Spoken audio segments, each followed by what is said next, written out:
My Sims 4 Create a Sim wish list. I want a free mode. In the Sims 4 Create a Sim advanced mode, let's say you're only able to take eyebrows to like here, naturally. But in free mode, you can take it like ridiculous levels. I pull the nose out, blow the lips out. There are all sorts of ridiculous, inhuman designs. Now, this basically means there are no limits to the enhancements, the modifications, the movements you can make to your Sims. There are none. Now your Sims will look pretty ridiculous. Their eyebrows will be so huge that they won't even look right on the model. Their noses will jump out and clip and you'll see their gums or something. It'll look like a mess.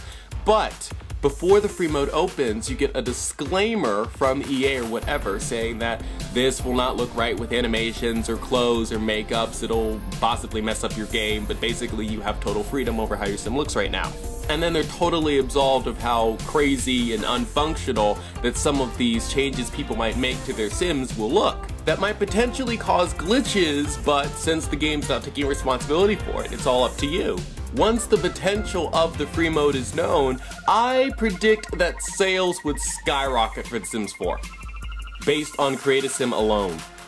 As I've said in another video, The Sims 3 told us basically what all plus-size people look like, and what all skinny people look like, and lets you use a slider to sort of find a nice point in between those two preset bodies. Gender limits being set differently sucks.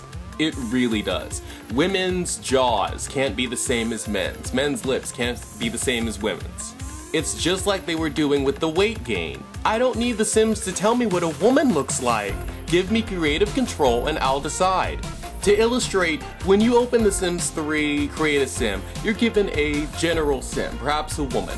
Out of that woman, try to create a male-looking Sim with no mods, so no facial hair. Good luck. You'd be fighting against the shape of her jawline, the shape of her lips, and of course the inability to modify her breast, hips, and waist. You could make her look questionable at best, but you certainly couldn't make her look like a guy.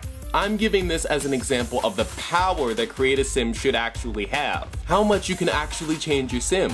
Theoretically, you should be able to change your Sim into anything. The opening Sim and gender should serve only as a starting template.